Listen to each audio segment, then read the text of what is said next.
Bonsoir Nova ou bonjour Nova, selon l'heure à laquelle tu regardes cette vidéo. J'espère vraiment que tu vas bien et que tout se passe bien pour toi. Moi, je vais super bien et aujourd'hui, j'aimerais encore t'encourager, nous encourager par rapport à ce que Dieu a mis dans mon cœur. Et je crois que ce que Dieu a mis dans mon cœur va vraiment nous bénir, va te toucher, va te faire réfléchir et va vraiment t'encourager. Et alors, je vais te demander simplement de t'accrocher parce que je crois que ça va t'encourager et te booster. Voici le thème de mon message. Faire confiance à Dieu dans le doute. Faire confiance à Dieu dans le doute. Je ne sais pas pour toi, je ne sais pas si tu es comme moi, mais moi, j'ai du mal à faire confiance lorsque je ne connais pas. J'ai du mal à faire confiance lorsque je ne vois pas. J'ai du mal à faire confiance lorsque je ne vois pas le bout du chemin. Lorsque ce qui est autour de moi ne m'inspire pas confiance. J'ai du mal à faire confiance. Et lorsque c'est rajouté au doute, c'est encore plus compliqué. Et par moments, ça nous arrive lorsqu'on traverse des carrefours difficiles, lorsqu'on a des épreuves qui vont arriver, quand on traverse des moments compliqués, on a souvent du mal à faire confiance. On a souvent du mal à faire confiance à ce que Dieu nous dit. On a souvent du mal à faire confiance au chemin que Dieu nous emmène. Et c'est compliqué et c'est pas évident. Et aujourd'hui, nous allons voir ensemble comment faire confiance à Dieu lorsque je doute. Comment faire confiance à Dieu même lorsque c'est compliqué, même lorsque ce que je vois autour de moi n'est pas clair. Comment je peux faire confiance à Dieu?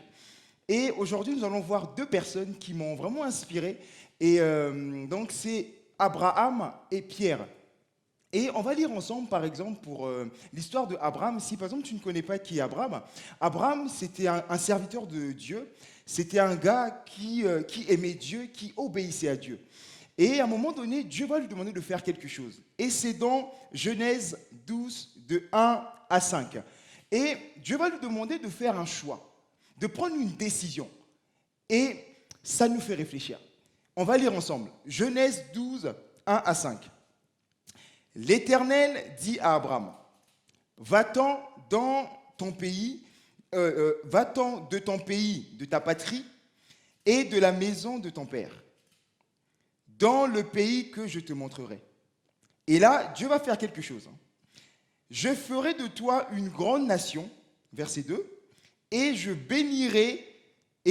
bénirai, virgule, je rendrai ton nom grand et tu seras une source de bénédiction. 3. Je bénirai ceux qui te béniront. Je maudirai ceux qui te maudiront et toutes les familles de la terre seront bénies en toi. 4. Abraham partit comme l'Éternel lui avait dit. Et Lot partit avec lui. Abraham, âgé de 75 ans, lorsqu'il partit de Charan. 5. Abraham prit sa femme, donc Sarah, donc Saraï, sa femme et Lot, fils de son frère, avec tous les biens qu'il possédait, les serviteurs qu'il avait acquis à Charan. Ils partirent pour aller dans le pays de Canaan et ils arrivèrent au pays de Canaan. Et dans cette histoire, moi, qui me fait réfléchir, c'est que Abraham laisse tout ce qu'il avait. Dieu lui demande de faire un choix, Dieu lui demande de laisser tout ce qu'il avait et de partir à l'inconnu. Par moments, je pense que tu traverses aussi ça comme moi, où on est dans ce carrefour-là, où on ne sait pas où on va. Tu ne sais pas où tu vas dans tes études. Tu ne sais pas où tu vas dans ton projet professionnel. Tu ne sais pas où tu vas par rapport au bac. Tu ne sais pas s'il y aura le bac ou pas. Tu ne sais pas au collège comment ça se passe. Tu ne sais pas ce que tu feras plus tard de tes études. Et tu es là dans ce questionnement et tu ne sais pas où tu vas. Et tu as des proches et tu as la société qui te dit, voilà, il faut avoir un projet, il faut avoir un idéal, il faut savoir ce que tu vas faire plus tard. Je pense que peut-être tu subis une pression de savoir qui tu seras plus tard. Quel métier tu auras, quel futur job tu auras, quel futur mari tu auras, quelle future femme tu auras. Et on est dans ce questionnement-là de tout le temps trouver des réponses. Et lorsqu'on n'a pas les réponses qu'on veut, ce qui se passe, c'est qu'on est dans le doute. Et par moments, il nous arrive de douter de Dieu, de douter du chemin que Dieu nous pousse à emprunter. Et je ne sais pas si ça t'est déjà arrivé, mais moi, ça m'est déjà arrivé. Où Dieu te fait passer dans un carrefour de ta vie compliqué. Et très souvent, c'est quand tu traverses des épreuves où C'est pas que tu remets en question ce que Dieu te dit, mais tu as du mal à croire aux promesses que Dieu te fait. Mais là, je vais revenir sur Abraham. Abraham va à l'inconnu. Abraham va à l'inconnu. Dieu lui demande de partir dans un pays qu'il ne connaît pas. Et j'imagine Abraham, par exemple, qui lâche tout ce qu'il avait. Il avait ses serviteurs, il avait ses frères, il avait sûrement ses projets où il était sûrement heureux. Mais Dieu va lui demander de partir à l'inconnu. Et par moments, on est comme ça aussi, où on a des parcours de nos vies où on est lâché comme ça et on ne sait pas ce qui va se passer. On est dans l'incertitude, dans l'inconnu. Et je me pose une question. Comment on fait? Qu'est-ce qu'Abraham a fait? Qu'est-ce qu'Abraham a fait pour partir? Quand même, je me dis, le gars avait quand même de la foi, quand même. En plus, la preuve, Abraham, son nom, quand on va un peu plus loin, son nom, c'est le père de la foi. Mais je me suis posé la question de savoir, qu'est-ce qui a motivé Abraham à partir? Qu'est-ce qui a motivé Abraham à partir? Qu'est-ce qui peut nous motiver à ne pas baisser les bras, à ne pas douter? Qu'est-ce qui peut nous motiver? La première chose que j'ai notée pour nous, Abraham connaissait son Dieu. Abraham connaissait. Je reviens sur mon introduction, je disais qu'il nous est difficile de faire confiance à quelqu'un que nous ne connaissons pas. Si on me demande de faire confiance à un inconnu, ça sera compliqué. J'aurai du mal à faire confiance à quelqu'un que je ne connais pas. Ça sera compliqué pour moi. Mais c'est plus facile de faire confiance à quelqu'un qu'on connaît, ça c'est normal. Quelqu'un qui va nous inspirer confiance, quelqu'un qui aura aussi fait ses preuves. Mais Abraham connaissait son Dieu. Abraham connaissait Dieu. Donc la première chose à noter pour arriver à faire confiance à Dieu lorsqu'on doute, c'est déjà de connaître le Dieu dont on parle. Si tu n'as jamais expérimenté ce Dieu-là, cherche à le rencontrer. Je pense que pour apprendre à connaître quelqu'un, on passe du temps pour apprendre à connaître la personne. Si quelqu'un vient se présenter à nous et qu'on ne le connaît pas, on va passer du temps à faire connaissance avec cette personne-là. Et je crois que c'est pareil avec Dieu. Je crois que c'est pareil lorsqu'on traverse ce moment compliqué de nos vies. Il faut qu'on se rappelle et qu'on sache qui est Dieu. Connaître Dieu. Et connaître Dieu ne suffit pas simplement le connaître par rapport à son nom. Quand on connaît quelqu'un, on apprend aussi à comprendre le langage de l'autre. On apprend aussi à écouter ce que l'autre nous dit. C'est la première des choses qu'on va noter ensemble. Pour arriver à faire confiance à Dieu, lorsqu'on doute, il faut le connaître. Deuxième chose, Abraham a fait quelque chose aussi. Abraham, hormis le fait de connaître Dieu, il a saisi quelque chose, et là on peut le lire dans le verset 2, il a saisi la promesse de Dieu. Je pense qu'on est pareil. Je crois on voit les choses de la même manière. Lorsque on n'a pas un élément sur quoi on peut s'accrocher, il nous est compliqué de faire confiance. Lorsque tu veux construire un projet d'avenir avec quelqu'un et tu ne sais pas le bout du chemin, tu ne sais pas la route que tu vas prendre, tu as besoin d'avoir un élément sur lequel tu peux compter, sur lequel tu peux te baser pour faire un choix, pour avancer. Et c'est ce qu'Abraham a fait. Abraham a saisi les promesses que Dieu lui a faites. Et c'est la deuxième chose à faire, c'est se rappeler, c'est saisir les promesses que Dieu nous fait. Troisième chose, c'est connaître ce que Dieu nous dit dans sa parole. Il faut savoir que Dieu nous parle au travers de sa parole. La Bible, c'est la parole de Dieu. Des fois, ça nous arrive, lorsqu'on ne sait pas, lorsqu'on doute, on laisse nos émotions prendre le dessus. À un moment donné, on va se laisser embarquer par la panique, par le stress. Que Dieu nous aide à le faire confiance. Même lorsque je ne sens pas, même lorsque je ne vois pas, je vais me baser sur la troisième chose que j'ai citée, la parole de Dieu. La parole de Dieu sera le pilier pour toi et moi, pour nous aider à garder la foi. Je vais attaquer avec la deuxième personne dont je vous parlais, c'est Pierre. Pierre est aussi celui qui m'a inspiré. À un moment donné, dans l'histoire, c'est dans Matthieu 14, 26 à 33, Pierre va faire quelque chose de malade.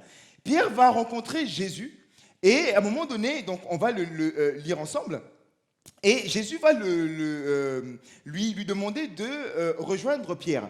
Et ce qui va se passer, c'est qu'à un moment donné, il était chaud pour pouvoir rejoindre Jésus. Et dès qu'il a vu que le vent commençait à souffler, il y a un truc qui s'est passé, il a pris peur. Pierre a eu peur. Pierre a eu peur de rejoindre Jésus dans la barque. Et des fois, ça nous arrive. Les circonstances qu'on peut traverser, on est en train de paniquer. On a peur. On a peur de l'inconnu. On a peur de ne pas savoir ce qui va arriver. On a peur de ne pas savoir le bout du chemin. Et on se met à paniquer. Voilà l'élément qui fait aussi que nous avons du mal à faire confiance. Nous avons aussi ce côté où on doute de Dieu.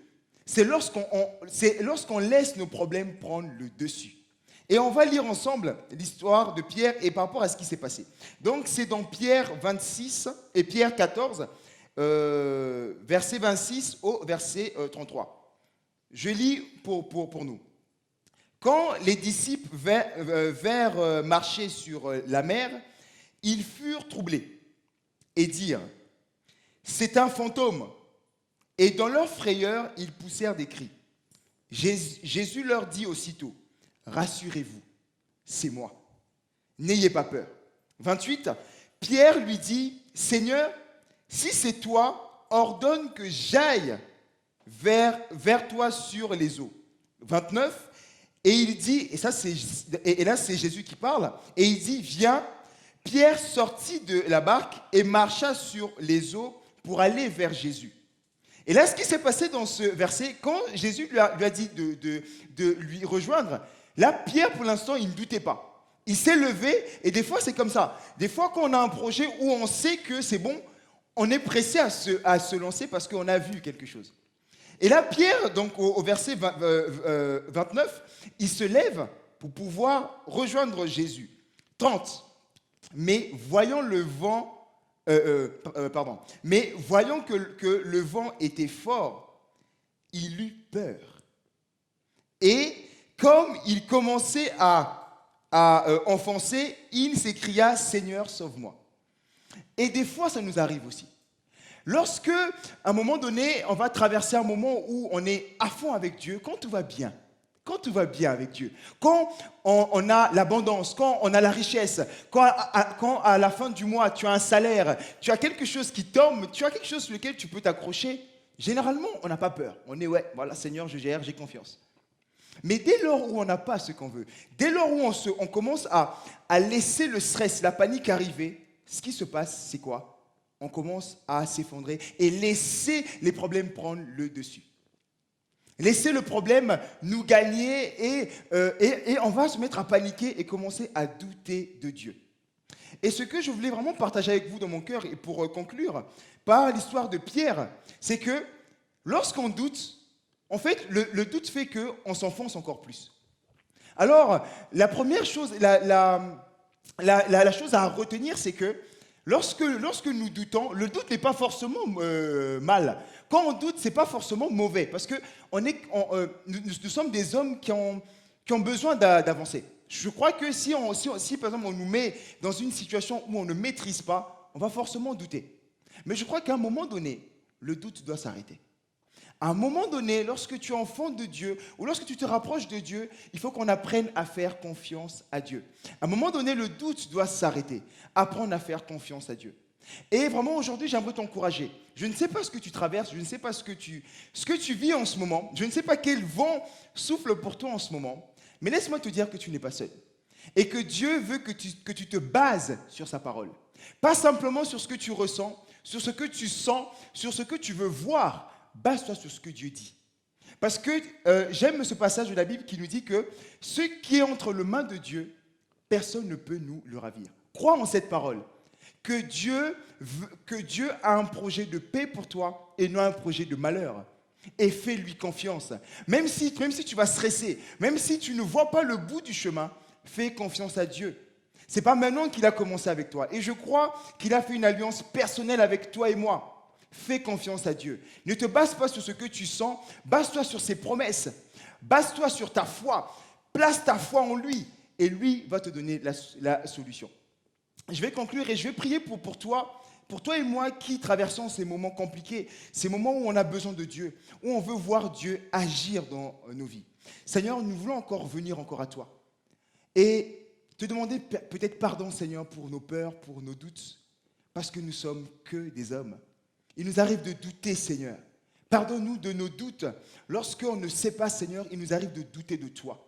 Mais nous voulons, Seigneur, nous baser sur ta parole, nous baser sur ce que tu nous dis, nous baser sur tes promesses, pas sur ce qu'on peut ressentir, pas sur ce qu'on peut voir, mais sur ce que ta parole nous dit, Seigneur Jésus.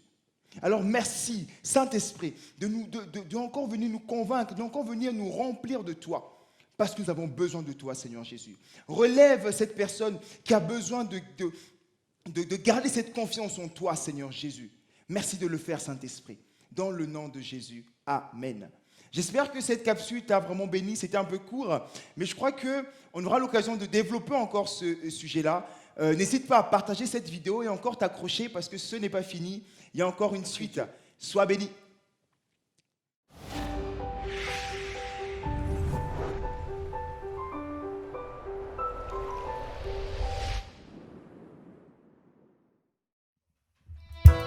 Salut Nova, j'espère que tu vas bien ce soir.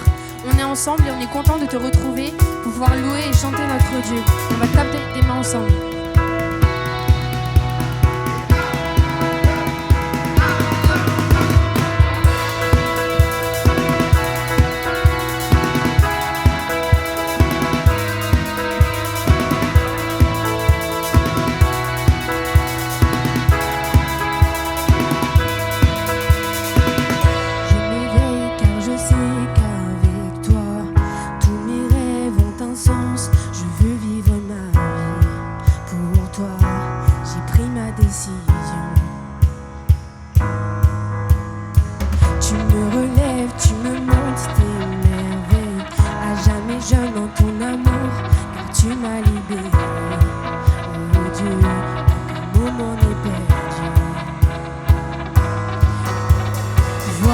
Soleil perce les ténèbres, noir ou blanc, maintenant se change en couleur.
captivé par ta présence.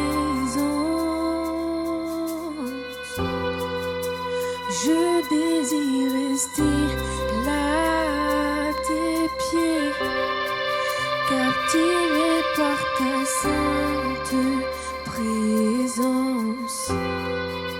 Je veux m'abandonner. Je ne cherche pas ta main. Tu ne me dois rien, tu m'as comblé. Au-delà de ce que tu peux faire, je veux ton cœur.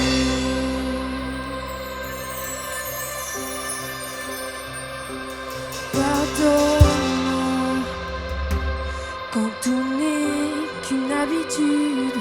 Pardonne-moi quand j'oublie pour qui je chante. Je veux tout recommencer. J'ouvre à nouveau mon cœur à toi.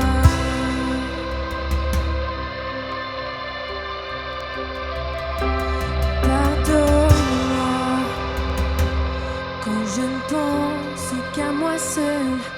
Pardonne-moi lorsque toi seul ne suffit pas. Je veux tout recommencer. J'ouvre à nouveau mon cœur à toi.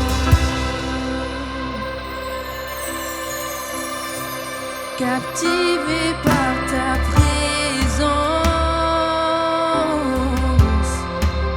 je désire rester là à tes pieds, captivé par ta sainte présence. Je veux m'abandonner. Je ne cherche pas ta main.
Je vais vraiment t'inviter à prier ton Dieu et à ouvrir ton cœur ce soir. Ouvre-lui ton cœur. Consacre-toi à lui. Mon âme soupire après toi. Parle, élève ta voix. Je veux t'obéir. Je veux te servir.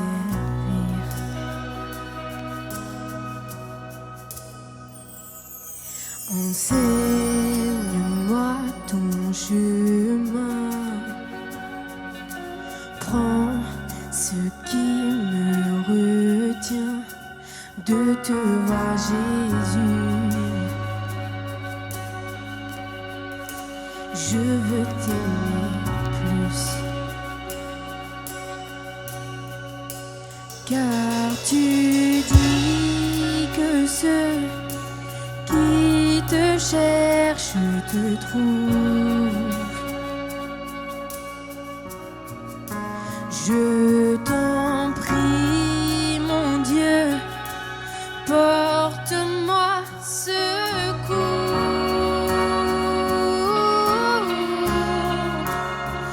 Donne-moi un cœur tout entier et complètement dévoué. Fais ce que tu veux. Fais ce que tu veux de ma vie. Je veux me donner corps et âme pour ce qui fait vibrer ton cœur. Fais ce que tu veux. Fais ce que tu veux pour ta gloire. Alléluia.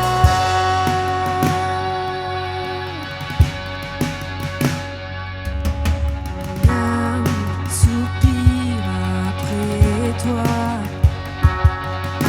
Agis, fais ton œuvre en moi, que la terre entière vois enfin la lumière. Donne-moi un cœur tout entier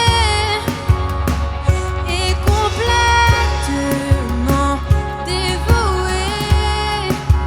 Fais ce que tu veux.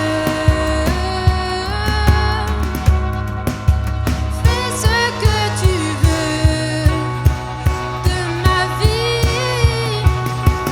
Je veux me donner corps et âme pour ce qui fait vibrer ton cœur.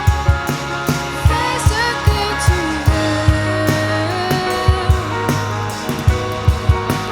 Fais ce que tu veux pour ta gloire. Alléluia.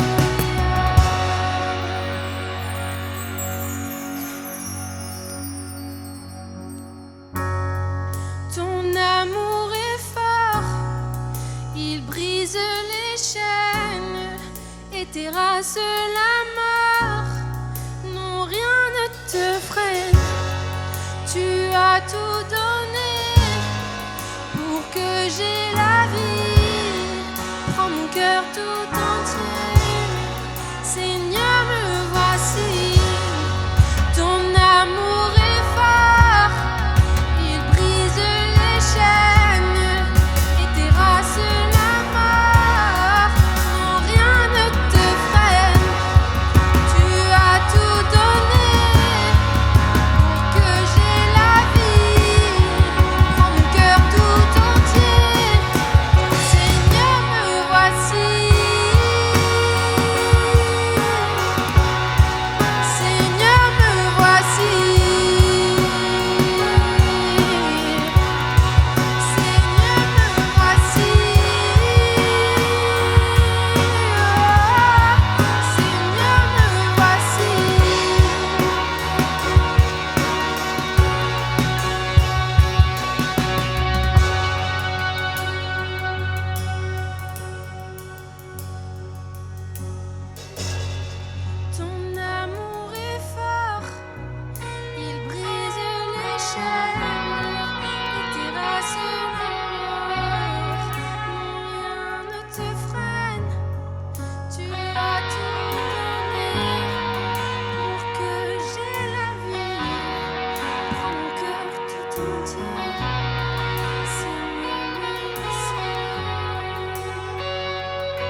Pour ce qui fait vibrer ton cœur, fais ce que tu veux. Fais ce que tu veux pour ta gloire. Alléluia.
Bonjour Nova Jeunesse, bonjour à toi qui me regarde ce soir. Je suis vraiment content d'être là, en particulier avec toi en ligne. Et on vient d'écouter vraiment cette louange qui nous a fait du bien. Je veux vraiment remercier Mathilde pour cela. On a vraiment été bénis. Je ne sais pas toi, mais ces chants ont vraiment parlé à mon cœur. Et j'espère vraiment que ces chants ont aussi parlé à ton cœur ce soir. J'aimerais vraiment m'entretenir avec toi en particulier. Et peut-être que tu es dans une situation où tu ne peux pas écouter, peut-être te distraire là. Je te prie maintenant de faire quelque chose. Fais comme moi. Prends ton téléphone maintenant, isole-toi. Ou prends un écouteur, mets tes écouteurs maintenant et mets-toi à part. Pour ne pas que tu sois dérangé ou distraire. Parce que Dieu a quelque chose à te dire ce soir. Dieu va parler à ton cœur. Là où tu te trouves maintenant, j'aimerais prier pour toi. Pour que Dieu ouvre les pensées de ton cœur pour que tu puisses comprendre ce message qu'il a pour toi. Seigneur, Père, je te prie pour celui ou celle qui me regarde maintenant. Ils vont écouter ce message que tu as pour eux. Et je te prie, Seigneur Jésus, que tu ouvres le cœur pour qu'ils puissent comprendre ce que tu as à leur dire. Et je te prie, Seigneur mon Dieu, que tu puisses vraiment permettre à ce que tout ce que l'ennemi va faire pour empêcher que cela puisse pénétrer dans notre cœur, dans le cœur de ceux qui nous regardent maintenant, je prie que cela soit vaincu au nom de Jésus. Maintenant, Seigneur, je te prie de conduire toutes choses selon ta volonté. Amen. J'aimerais ce soir te parler, avoir un cœur à cœur avec toi, t'expliquer quelque chose et te poser toute une question. Es-tu prêt à obéir à Dieu? Ça me dit, mais c'est une question un peu bizarre, mais j'aimerais vraiment te poser cette question-là. Es-tu prêt à obéir à Jésus-Christ? Tu es chrétien, peut-être, tu regardes cette vidéo, donc tu viens peut-être à Nova Jeunesse de temps en temps, ou peut-être tu es assidu. J'espère que tu es assidu, en tout cas comme moi. Et tu entends ce message-là. Tu as cette question que Dieu te dépose maintenant sur ton cœur, là, c'est « Es-tu prêt à obéir à Dieu ?» J'aimerais en fait m'entretenir avec toi en te parlant d'une parabole, une histoire que Jésus va raconter dans la parole de Dieu, dans la Bible. Et cela va parler en fait de l'état de ton cœur actuel. Est-ce que tu as un cœur qui obéit à Dieu ou est-ce que tu as un cœur qui désobéit à Dieu? Amen. Tu te connais très bien. Et j'aimerais en fait vraiment te dire quelque chose, c'est que les actes des hommes sont souvent amorcés par leur cœur. Tu comprends ça? Regarde, Jésus va dire quelque chose, c'est dans Marc chapitre 7, verset 21. Il va dire, en effet, c'est de l'intérieur, c'est du cœur des hommes que sortent les mauvaises pensées, les adultères, l'immoralité sexuelle, les meurtres, les vols, la soif de posséder, les méchancetés, la fraude, la débauche, le regard envieux, la calomnie, l'orgueil, la folie. Et Jésus va dire, toutes ces choses mauvaises sortent du dedans de l'homme et rendent impur l'homme. Amen. C'est de ton cœur que peut sortir ce que tu dis. C'est de ton cœur que peut sortir ce que tu penses. Tout ça vient de ton cœur. Amen. Donc, quel est donc aujourd'hui, toi qui m'écoutes maintenant, l'état de ton cœur actuel? As-tu un cœur qui obéit à Dieu ou as-tu un cœur qui désobéit à Dieu? Face au message de Dieu, face à la parole de Dieu, comment est-ce que tu réagis?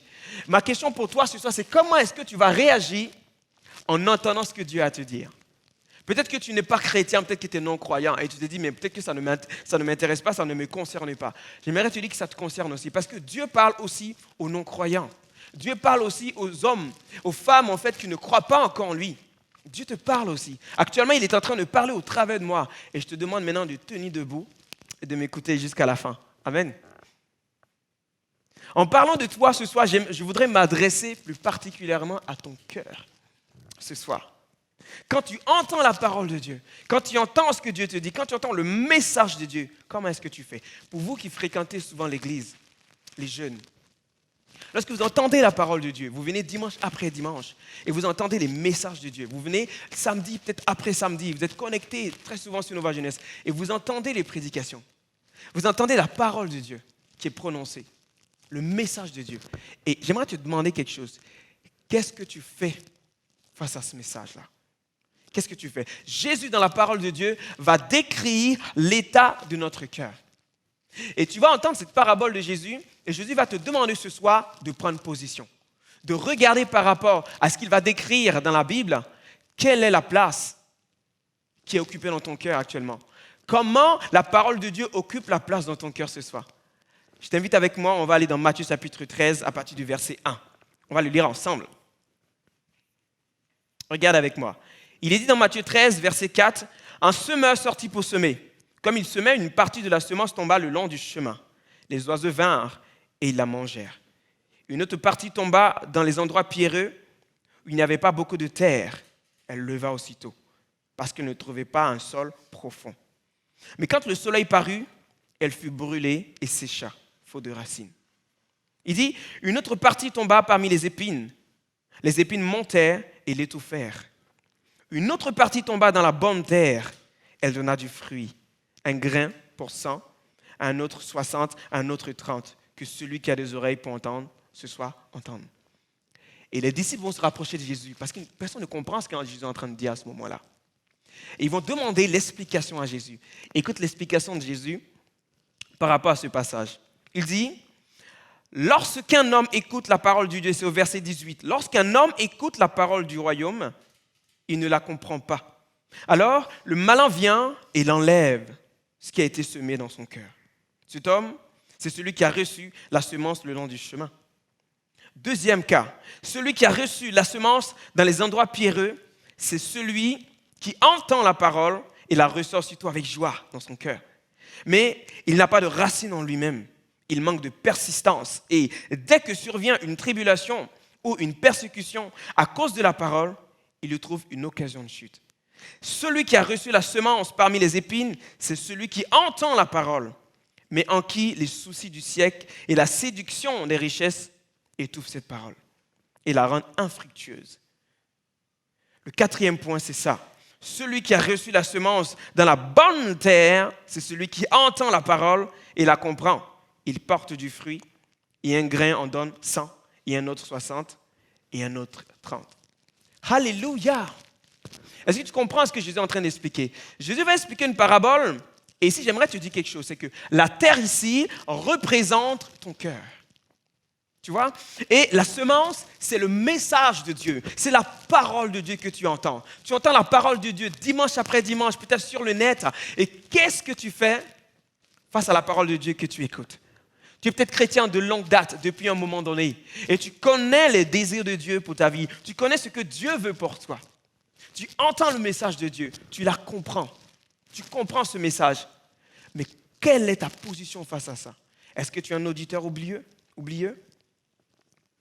Donc, la parabole va nous raconter comment nous allons réagir face au message de Dieu.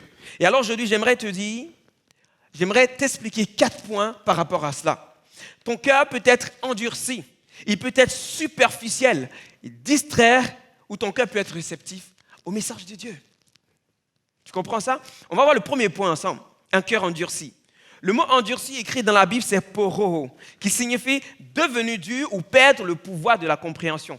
On peut le traduire aussi par un cœur insensible. Jésus explique dans la première partie de l'explication de la parabole que celui qui a reçu la semence le long du chemin, c'est la personne qui écoute la parole du royaume, il ne la comprend pas. Alors l'ennemi, le diable, vient voler ce qui a été semé dans son cœur. Tu es peut-être quelqu'un qui écoute le message de Dieu. Tu es peut-être quelqu'un qui écoute la parole de Dieu. Et ton cœur est tellement endurci, ton cœur est tellement dur que la parole de Dieu n'a pas le temps d'aller pénétrer à l'intérieur de ton cœur et prendre ancrage. Tu comprends?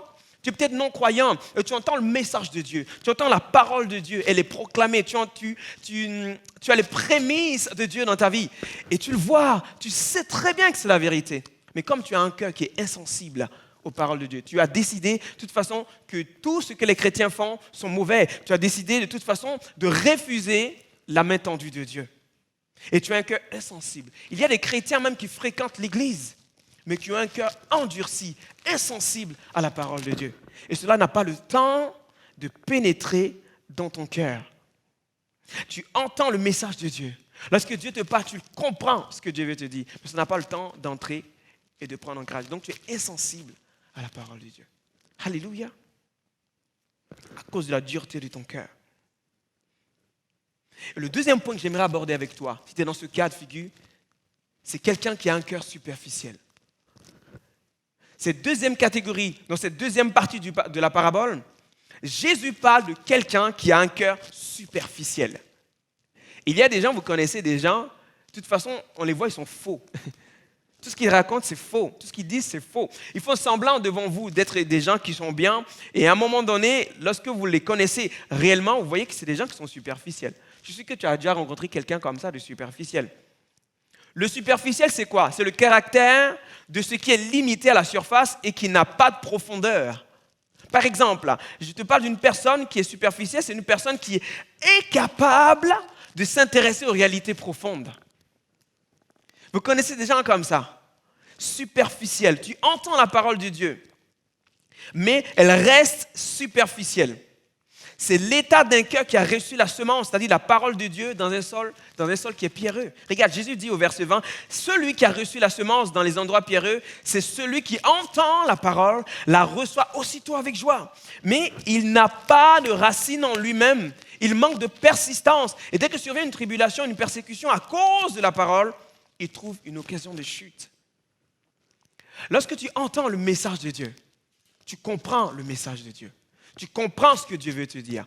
Mais tu n'as pas laissé la parole de Dieu s'ancrer dans ton cœur.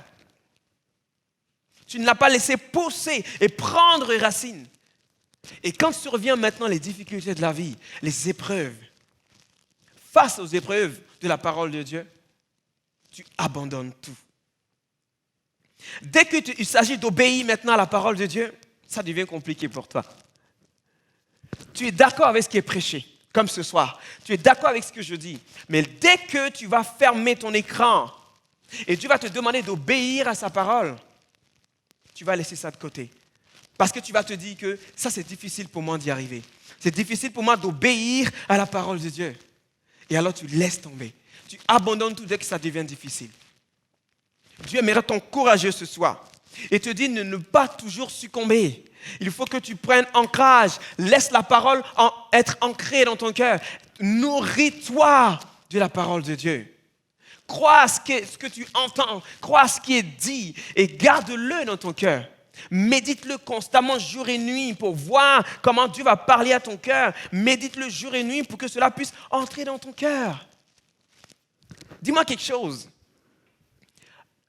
Est-ce que, peut-être tu es en couple actuellement, est-ce que peut-être ton copain, ta copine, ou peut-être ta femme, ton épouse, ton époux, est-ce que tu n'as pas décidé un jour d'aimer cette personne?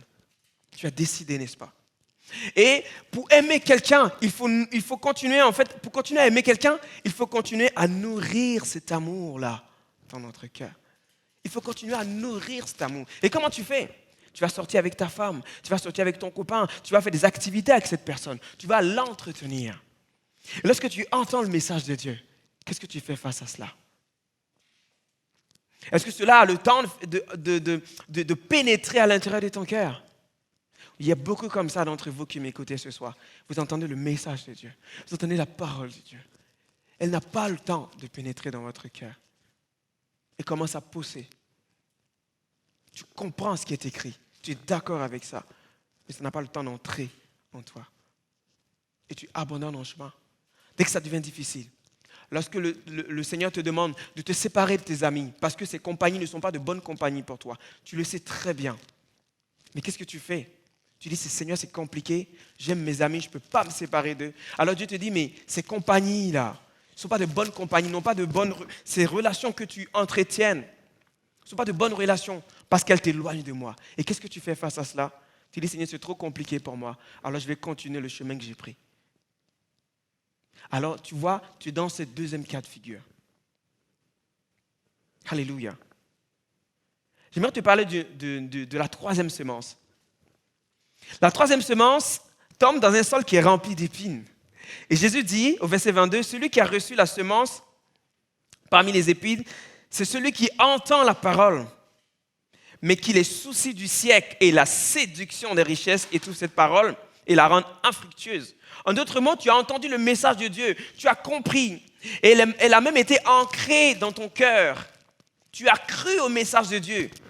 Mais regarde ce que tu vas faire. Tu as laissé les plaisirs de ce monde étouffer la parole de Dieu dans ton cœur. Elle n'a même pas eu le temps de faire effet. Elle n'a pas produit des fruits dans ta vie. Tu comprends? Tu as compris le message de Dieu. Mais le problème que tu traverses actuellement, c'est quoi? C'est que tu es centré sur les plaisirs de ce monde. Tu es centré à regarder, à faire ce qui déplaît à Dieu. Et ça étouffe la bonne parole de Dieu dans ta vie. Et tu souffres de cette manière-là parce que tu as du mal à t'en détacher. Tu es arrivé à un point où la distraction prend la première place. Tu es chrétien depuis longtemps. Tu es enfant de Dieu. Mais ta famille a pris la priorité. Tes affaires sont devenues la priorité. Tes études, tes ambitions, la richesse est devenue, ton ambition est devenue ta priorité. Tes projets sont devenus la priorité. Et tu as laissé Dieu de côté. Tu laisses Dieu de côté. Ton cœur est devenu, s'étouffe. Tu étouffes la parole de Dieu dans ton cœur. Elle n'a pas le temps de produire des fruits. Parce que tu es distrait. qu'est-ce que tu fais en longueur de journée? Lorsque tu quittes au travail, lorsque tu quittes à l'école, quand tu rentres chez toi à la maison, qu'est-ce que tu fais? Beaucoup d'entre nous, beaucoup de jeunes aujourd'hui abandonnent la foi pour se concentrer sur ce que l'ennemi leur propose. Beaucoup d'entre nous abandonnent Jésus pour se concentrer sur des choses futiles de ce monde. Tu ne produis aucun effet dans tes agissements. Dieu te demande de l'obéir. Est-ce que tu es prêt à obéir à Dieu? Enfin, tu traînes depuis longtemps. Tu marches depuis longtemps loin de Dieu. Depuis longtemps, tu es concentré sur le monde actuel. Ta vie est centrée sur le monde actuel. Quand est-ce que tu vas te réveiller à un moment donné et de voir que la distraction que l'ennemi te met autour de toi, c'est ce qui t'éloignera de Dieu si tu continues de cette manière-là? Jésus est venu t'annoncer une bonne nouvelle. Son message, c'est qu'il t'a libéré pour ne pas que tu sois esclave. Jésus est venu te libérer pour que tu sois libre de ces choses. Tu sais, tu peux être chrétien et t'amuser en Jésus. Tu peux être chrétien et être dans la joie. Tu ne te demandes pas d'être quelqu'un qui n'est pas dans la joie. Tu ne te demandes pas d'être un chrétien. Nous, on est un peu les TTS, c'est des gens très, très spirituels. Tu ne te demandes pas d'être comme ça. Tu te demandes simplement d'obéir à sa volonté. Où est-ce que tu vas trouver sa volonté? C'est dans la parole de Dieu. Et quand tu entends ce message, que fais-tu face à cela? Que fais-tu face à cela? Est-ce que tu es dans le 4e point? Est-ce que tu es dans... j'espère qu'en tout cas tu fais partie de ce 4e principe-là. C'est un cœur qui est réceptif et obéissant. Alléluia! Ma prière pour toi, c'est que tu aies un cœur qui est réceptif à la volonté de Dieu, réceptif au message de Dieu et un cœur qui est obéissant. Alléluia! C'est ce que Dieu te demande. Regarde, il dit, un cœur qui est réceptif, c'est un cœur qui est sensible à la parole de Dieu. C'est un cœur qui reçoit le message de Dieu avec joie. Cette personne entend la parole, elle comprend. Cette parole prend racine dans son cœur et il va commencer à pratiquer. Lorsque Dieu lui dit, marche dans ma volonté, cette personne va marcher dans la volonté de Dieu. Au début, tu vas penser que tu perds tout. Au début, tu vas te dire, mais qu'est-ce qui se passe? J'ai l'impression qu'il n'y a rien. J'ai l'impression que ma vie est vide. J'ai fait du vide dans ma vie, mais j'ai l'impression que c'est un vide qui est là. Lorsque Dieu me dit de méditer la parole jour et nuit, j'ai du mal à le faire. Mais tu as du mal à le faire parce que tu es concentré sur autre chose. Tu es concentré sur autre chose. C'est pour ça que tu as du mal à le faire. Dieu veut que tu aies un cœur obéissant. Alléluia. Et c'est une décision. Si tu choisis d'avoir un cœur obéissant, si tu choisis de suivre la voie de Jésus, à ce moment, l'Esprit de Dieu va transformer ton cœur. Quand tu décides d'obéir à la parole de Dieu, tu portes beaucoup de fruits. La Bible dit quelque chose comme ça. Prenez un arbre qui est planté devant un courant d'eau. Et prenez un arbre qui est planté dans le désert, où il n'y a rien du tout. Remarquez quelque chose. L'arbre qui est planté devant le courant d'eau va toujours en fait être alimenté. Vous savez qu'un arbre a besoin de sels minéraux, a besoin des nutriments du sol, de l'eau, et aussi elle a besoin de la lumière. Et toutes ces choses dont ton cœur a besoin pour se développer davantage se trouvent dans la parole de Dieu. Mais tu sais toutes ces choses. Mais vas-tu enfin décider d'obéir à Dieu? Vas-tu enfin décider d'obéir à Jésus? Vas-tu être ce cœur-là qui est dévoué pour son Dieu? Il dit au verset 23, celui qui a reçu la semence dans la bonne terre, c'est celui qui entend la parole et la comprend. Elle dit, il porte du fruit, et un grain en donne 100, et un autre 60, et un autre 30. David dira quelque chose. Regarde, écoute ça bien, c'est vraiment pour toi. Dans le livre de Psaume 119, il dit, heureux sont ceux dont la conduite est intègre. Il dit, ceux qui marchent selon la loi de l'Éternel. Cela veut dire quoi? Lorsque tu marches selon les principes, la loi c'est les principes, les ordonnances, les commandements de Dieu, le message de Dieu. Lorsque tu obéis à la parole de Dieu, tu marches selon ça. David va dire, tu seras heureux dans toute ta vie. Et il dit quelque chose, heureux. Il dit, heureux ceux qui gardent les instructions de Dieu et qui le cherchent, alléluia, de tout leur cœur. Qui ne commettent aucune injustice et qui marchent dans ses voies. Il dit, ces personnes-là vont être heureux dans leur vie. tu vois des gens réussir, tu vois des gens avancer et toi tu as l'impression de reculer. Peut-être dans ton foyer tu as l'impression de reculer et peut-être tu pries pour ton mari et rien ne fonctionne. Peut-être parce que ce n'est pas la bonne méthode. Toi, concentre-toi sur Dieu et tu verras que ton mari ou ta femme se concentrera aussi sur Dieu. Tu abandonnes Dieu, tu mets ta famille en priorité, ok. Mais tu laisses Dieu de côté en te disant que c'est ma famille la priorité. Ce n'est pas ta famille la priorité, c'est Dieu la priorité. Dieu t'a mis une famille, Dieu s'occupe de ta famille. Cherche d'abord l'Éternel ton Dieu. Et peut-être tu es jeune là, tu me regardes, peut-être un adolescent ou peut-être tu es un jeune là ou un adulte qui me regarde, tu te dis comment, quand on est jeune, on peut avoir une vie pure. C'est ce que tu veux me poser cette question. Je le sens dans ton cœur que c'est ça. Je suis jeune, avec toute cette passion qui est autour de moi aujourd'hui. Comment je peux avoir une vie pure? Regarde, David va donner une réponse à cette question. Elle est excellente. Il dit, c'est au verset 9, toujours dans Psaume 119, comment, quand on est jeune, avoir une vie pure? Il dit, c'est en se conformant à sa parole. Alléluia! Je veux plaire de tout mon cœur à Dieu. Je veux plaire de tout mon cœur à Dieu. C'est son cri à David. Si tu es jeune, tu vas avoir le cœur pur. Tu veux marcher selon sa volonté. C'est dans la parole de Dieu. Il dit, si tu marches jour et nuit, en écoutant ce que la Bible te dit, à ce moment-là, tu vas pouvoir percer dans ta vie. Tu vas pouvoir avoir de la joie dans ta vie. Alors j'aimerais vraiment conclure en te disant, il faut que tu gardes ton cœur plus que toute autre chose, car c'est de là viennent les sources de la vie. Proverbe 4, verset 23. C'est ton cœur que tu dois garder plus que toute autre chose. Où est-ce que tu te situes dans ces 4 points? Est-ce que tu as un cœur endurci? Est-ce que tu as un cœur superficiel qui entend la parole de Dieu, mais qui, lorsque viennent les difficultés, n'arrive plus à obéir à la parole de Dieu? Est-ce que tu fais partie de ceux-là qui ont un cœur qui est distrait? Ils sont constamment dans la distraction. Est-ce que tu fais partie de ces gens-là?